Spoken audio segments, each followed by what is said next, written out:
돈이 있어도 내 자식 양육비는 줄 수 없다는 소위 나쁜 부모들. 양육비를 자발적으로 이행하지 않고 주지 않으니 아기 용품을 하나를 사더라도, 아기 영양제를 하나 사더라도 좀 저렴한 걸로 미안함을 느낄 때가 많아요. 양육비를 받아내기 위해 고군분투하는 동안 지쳐가는 한부모 가족들. 숨이 막히죠. 숨이 막힙니다. 생각만 해도. 나오지도 않은데 생활도 힘든 마당에 계속 쫓아다녀야 되고 죽을 만큼 고통이라고 표현해도 될까요? 아울러 우리 청년들의 이러한 현실을 감안해 내년 처음으로 도입되는 양육비 선지급제. 인건비 예산을 국가에서 양육비 문제를 이제는 사회적인 문제로 인식을 하고, 그다음에 거기에 바탕을 둬서 법령이 조금 개정됐다는데, 양육비 선지급제는 고통받는 한부모 가족의 희망이 될 수 있을까요? 오전 9시 정주은 씨의 본격적인 일과가 시작되는 시간입니다. 안녕하세요. 안녕하세요. 주은 씨가 보험 영업일을 한 지는 이제 7개월쯤 됐습니다. 아직은 업무가 익숙하지 않아 종종 주위의 도움을 받고 있다는데요. 하나는 맨 처음에 만나러 갔을 때.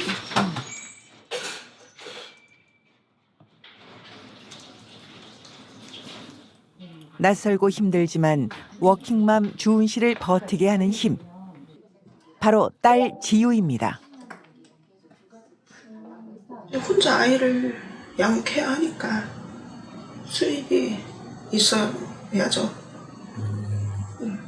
그래서 아기가 지금 18개월인데 어리기는 하지만 일을 하지 않으면 안 되는 상황이니 일을 시작하게 됐죠. 임신 중 헤어진 전 남편은 지유가 태어난 후에도 알아서 키우라고만 할 뿐 지금껏 그 어떤 것도 묻지 않았다는데요. 주기로 했던 월 50만 원의 양육비도 모르쇠로 일관했습니다. 이번 달 양육비가 미지급됐다. 양육비를 보내라. 이렇게 보내면 이제 그냥 다 무시하는 거예요. 이제 직장을 다니고 있으니까 급여 압류를 해보자 라고 하셔서 급여 압류를 했더니 그제서야 이제 노발대발 하면서 연락이 오고 나 쪽팔리게 하려고 하는 거냐고, 쪽팔려서 회사 다니겠냐면서. 매일 출퇴근을 하면서 18개월 아이를 혼자 돌보는 건 생각보다 녹록지 않은 일이었습니다. 아이 하원 시킴과 동시에 이제 아기 저녁, 그리고 저녁 먹여서 하루 종일 떨어져 있었으니까 같이 좀 놀아주고 안아주고 그리고 씻기고 재우고, 그게 한 9시 좀 넘어서까지인 것 같아요.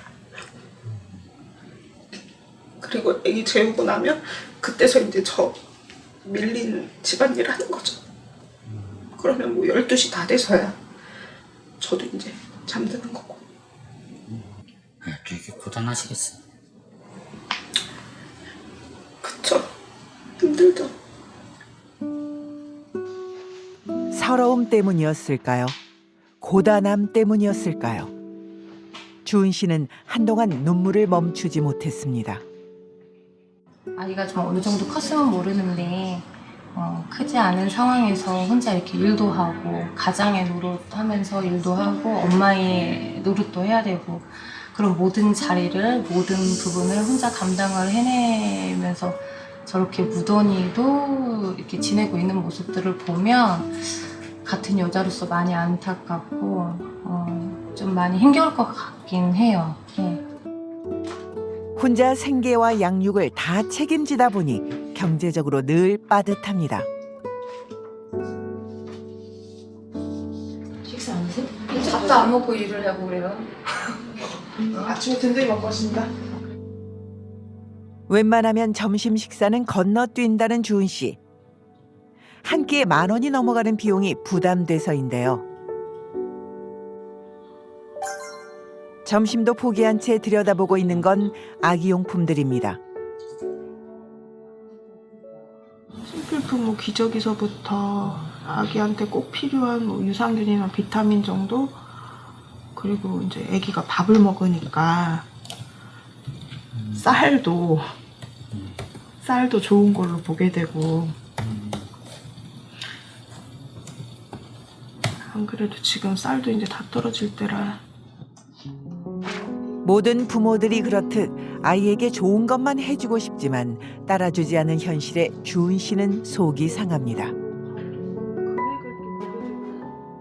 먹는 데서 많이 좀 미안함을 느낄 때가 많아요. 하다못해 소고기를 사 먹여도 한우는 못 사 먹이고 수입산은 다 먹이고. 아이가 건강하게 성장하기 위해 꼭 필요한 양육비는 부모라면 반드시 부담해야 할 의무입니다. 어린이집 운동회 했을 때.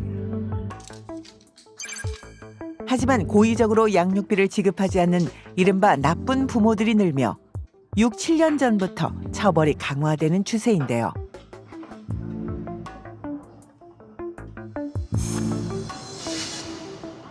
특히 2020년엔 정당한 사유 없이 양육비를 주지 않을 시 최대 1년 이하의 징역에 처하는 양육비 이행법 개정안이 국회를 통과합니다. 즉, 형사처벌이 가능해진 겁니다.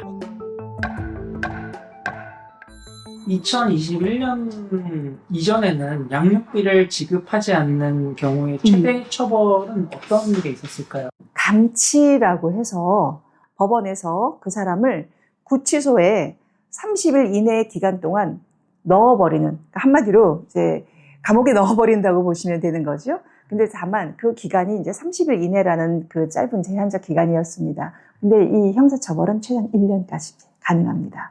그러니까 한번 이제 시행이 되면 이제 형사적인 제재니까 굉장히 처벌은 예전의 감치와는 비교할 수 없을 만큼 어찌 보면 12배 높아진 건데. 하지만 현재까지도 양육비를 제때 지급하지 않는 소위 나쁜 부모들은 여전합니다.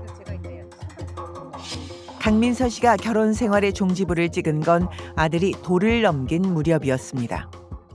전달에 헤어졌고요. 저희는 헤어져서 아이 돌잔치를 못했어요. 그래서 제가 거의 한 15년간 남의 돌잔치를 못 갔어요. 제가 가면 너무 남의 좋은 날에 울고만 있어가지고 그래서 못 갔어요. 지급을 안 하시는 이유는? 그 길로 생활전선에 뛰어든 강 씨는 매일 새벽에 귀가해 아침에 출근하며 악착같이 살았습니다. 저도 몰랐고 다 몰랐잖아요.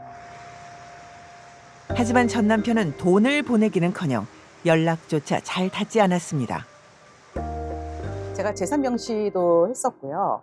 다 했었는데 아무것도 없다라고 해요. 근데 본인은 지금 수상스키 협회에 장을 하고 있습니다. 수상스키라는 것은 돈이 없으면 탈 수 없는 스포츠 종목이에요. 거기다가 협회에 장을 하면 아무리 생활고에 힘든 사람이 감히 엄두도 못 내는 종목이거든요. 근데 법에서는 그게 통하더라고요. 해달라고 했어요.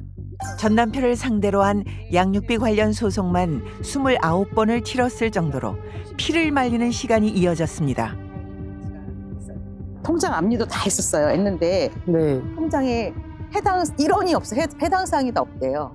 통장도 다 압류를 했는데. 그러면 그 돈은 다 어디로 간 걸까요? 버신 돈들은? 제3의 사람의 통장을 사용하고 있는 거겠죠.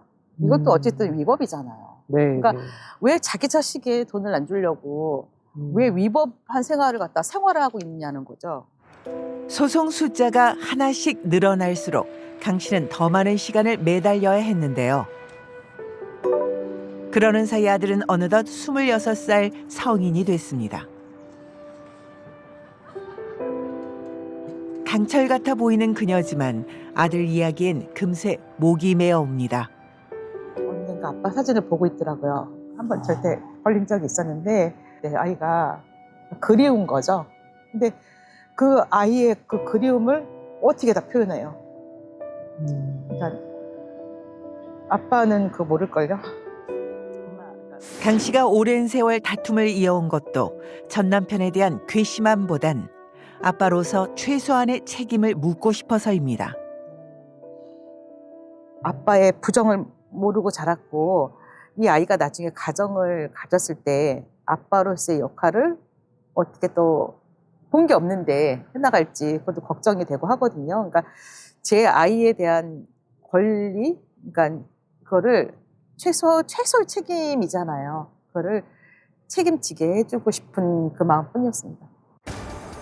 강 씨와 같은 한부모 가족을 위해 2021년 시행된 개정 양육비 이행법은 양육비를 지급하지 않는 소위 나쁜 부모들에게 행정 제재를 부과하고 있습니다. 운전면허 정지나 출국 금지 같이 실생활에서 불편을 느낄 조치들을 가해 양육비 지급을 압박하는 겁니다. 그런데 이런 행정 제재를 하기 위해선 지금까지 법원의 감치 명령이 필요했습니다. 이 사람에게, 즉 의무자에 대해서 감치 30일을 명한다. 그리고 감치 장소는 여기서 보다시피 무슨 교도소로 정해집니다. 한마디로 뭐 이런 사적 대가 아니라 구치소나 교도소 가는 거예요. 이게 이제 이 감치 명령의 이 핵심 얘기죠. 문제는 감치 명령을 받아내는 것부터 쉽지 않다는 점입니다. 법원에서의 어떤 일종의 이제 결정이나 또는 재판, 심판 이런 것들을 할 때는 내가 청구를 한 다음에 그것을 상대방한테 보내지고 도달하게 해야 됩니다. 이게 이제 송달이라고 하는데요. 문제는 이런 사람들이 제대로 그거를 받지 않으려고 도망을 다닌다거나 아니면 집에 있는데도 뭐 그런 등기 우편, 법원에서 온 우편물을 받지 않으려고 뭐 숨어 있는다든지 아니면 주소지 자체를 잘못 뭐 자기가 이제 다른 살지 않는 곳으로 해놓는다든지 굉장히 이제 소위 말해서 악덕 부모라고 해야 될까요? 뺀질거리는 부모들이 굉장히 많이 있어요. 일부 미지급 부모의 경우 법원 소장을 고의로 안 받는 식으로 감치 소송 자체를 무력화하고 있는 건데 인신 구속력이 있는 감치 명령의 특성상 당사자가 우편물을 송달받지 않으면 재판 진행은 어려워집니다. 어렵사리 감치 명령을 받는다 해도 실제 집행까지 이어지는 경우가 상당히 드뭅니다. 전 배우자가 주소지에 있을 가능성이 희박한 데다 수많은 사건을 수사하는 경찰에게 양육비 감치 집행은 촌각을 다투는 일은 아니라서입니다. 가사감치 소송 판결을 받으면 제일 먼저 그 주소지 관할에 담당 수사관이 누구냐고 전화를 해보면 가사감치를 정말 모르세요. 가사감치에 대해서 모르시고 항상 하시는 말씀들이 뭐냐면 이것만 사건이 있는 게 아니다. 사건이 많다. 그러니까 이거에 대해서는 좀 이렇게 시급성을 잘 모르세요. 나쁜 부모를 압박하기 위한 감치 명령이 오히려 행정 제재 조치의 발목을 잡는 셈인데 한부모 가족들이 제재 조치 전제 요건에서 감치 명령을 제외시켜달라 해온 배경입니다. 피해갈 수 있는 법인 거예요. 이 감치는. 그러니까 의미가 없는 거죠. 인터넷이 워낙 또 발달돼 있으니까 뭐 감치 소송을 뭐 피하는 법 너무 잘 나와 있어요. 그런 것도 나와 있나요? 네. 그러니까 양육비 안 주는 법 이런 거 다 나와 있어요. 너무나 한심스러운 건데 내 자식은요 정말 그러는 동안에 아이들이 커요. 정서적으로 아이들이 문제가 된단 말이에요. 양육비 지급을 압박할 최후의 수단격인 형사고소 과정도 지난하기만 합니다. 어느덧 50대 중반이 된 박은혜 씨에게 멍해와 같은 지난 세월은 악으로 버텨온 시절이었습니다. 30살 때 시작해서 32에 자격증 취득을 했어요. 그리고 본격적으로 시작한 거는 35세부터. 그때는 기술이 많지가 않았어서 정말 월급이 작았어요. 70만 원 가지고 두 아이를 기른다는 건 정말 힘들었어요. 한창 시절 강 씨가 12시간의 근무를 마치고 집에 가면 9살, 7살 어린 두 아들은 밥도 굶은 채 잠들어 있곤 했다는데요. 하지만 술과 유흥을 좋아하던 전 남편은 양육비 지급을 미루며 나 몰라라 합니다. 그렇게 쌓인 금액이 1억 4천만 원쯤 됩니다.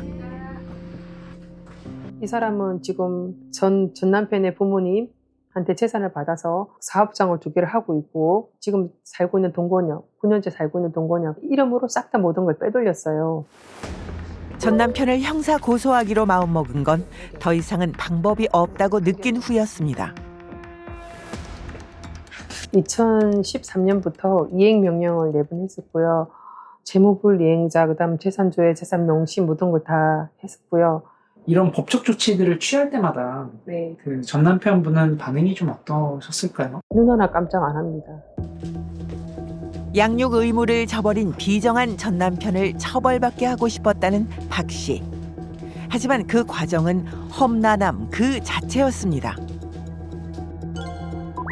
현행 양육비 이행법에선 법원으로부터 양육비 지급 판결을 받은 후 이행명령 소송과 감치 소송 등을 차례로 제기해야 비로소 형사 고소를 시작할 수 있습니다. 이처럼 절차가 복잡한 데다가 시간이 오래 소요돼 보통 형사재판 결과까지 수년이 걸리는데요. 더욱이 강 씨의 경우 형사재판이 전 남편의 주소지인 밀양에서 진행됐습니다. 법원까지 가면 3시간 반 정도? 저희 집이 강북이니까 넘어가면 한 5시간 반을 잡아야 됩니다. 사실 제가 소송 걸리는데 소송하면서 이 사람한테 드린 돈만 해도 1,500이 들었을걸요. 왔다 갔다 밀양까지. 그 재판장에 앉으면 마치 제가 죄인같이 긴장되고 떨리고 말도 할 말도 안 나오고 머리가 하얗게 멘붕이 와서 말도 생각나지가 않더라고요. 정말 괴롭죠. 5년간 이 모든 과정을 겪어낸 끝에 전 남편은 마침내 법의 심판을 받게 됐습니다. 법적 구성 1년 징역을 바로 그 자리에서 받았습니다. 그럼 지금은 교도소에 수감 중입니다. 이제는 정말 끝인 줄 알았던 박 씨는 그러나 여전히 양육비를 받지 못하고 있습니다. 전 남편이 여전히 돈을 못 주겠다고 해서인데요. 만일 형을 살고 나와서도 계속 안 준다면 박 씨는 처음부터 다시 이 과정을 반복해야 합니다. 숨이 막히죠. 숨이 막힙니다. 생각만 해도. 제가 진짜 나오지도 않은데 생활도 힘든 마당에 계속 쫓아다녀야 되고 시간과 돈과 모든 걸 정말 그냥 피로가 쌓여서 사실 진짜 죽을 만큼 고통이라고 표현해도 될까요? 네. 청년 양육자들을 양육비 선지급제는 바로 이런 양육비 강제 이행 수단의 허점을 보완하기 위한 것입니다. 어제 저희 둘째가 초등학교에 입학했습니다. 아이가 커갈수록 학원비, 생활비, 간식비 등으로 지출이 많아지고 첫째도 태권도 학원을 끊은 상태인데 다시 가고 싶어하나 여유가 되지 않아서 보내지 못하는 상황인 제 마음이 너무 아픕니다. 홀로 아이를 키우는 한부모 가정이 많이 늘었습니다. 양육비 문제로 어려움을 겪는 분들이 적지 않습니다. 양육비 선지급제를 조속히 도입하겠습니다.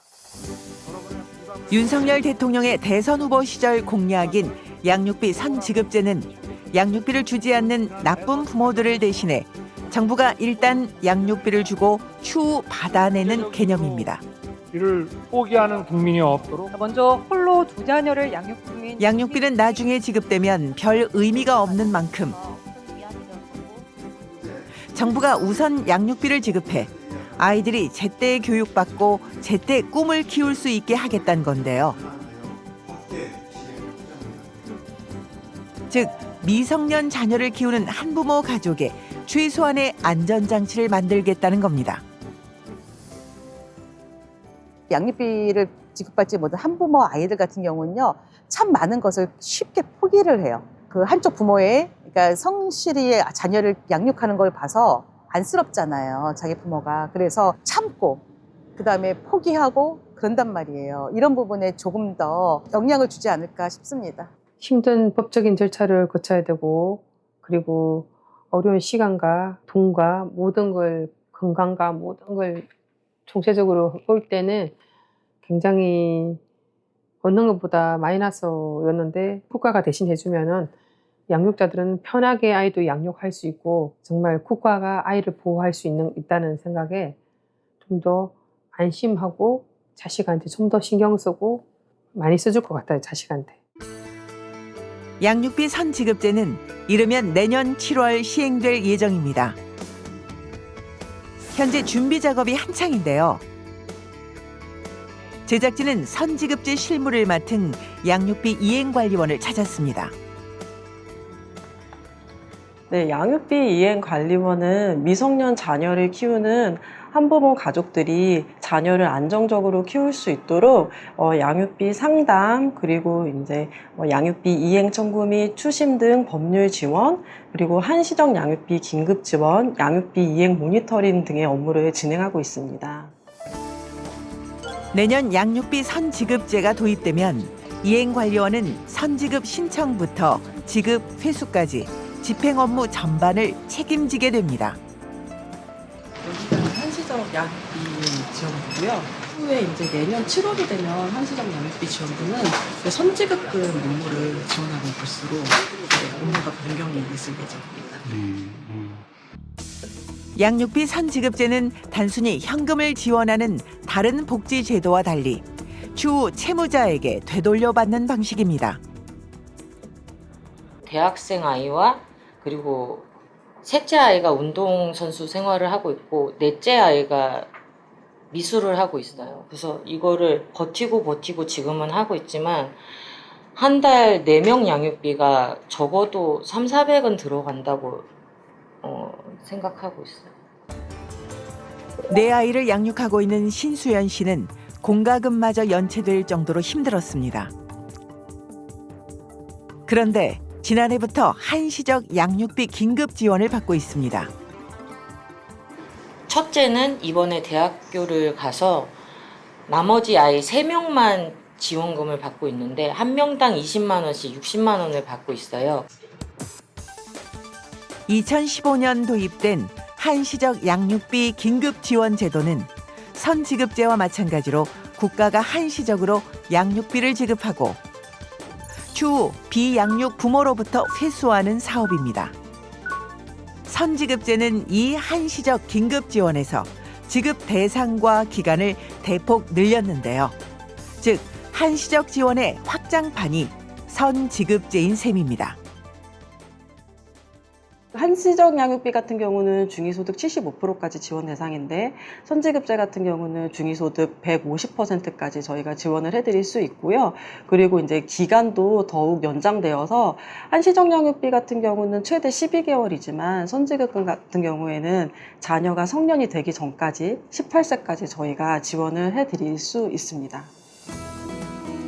그런데 국가가 대신 양육비를 지급할 경우 비양육자가 책임을 회피하고 정부 지원에 의존하는 문제가 불거질 수 있습니다. 이런 때를 대비해 회수율 확보가 중요한데요. 회수율을 높이는 관건은 고의적 미지급자의 소득, 재산 정보를 알아내는 겁니다.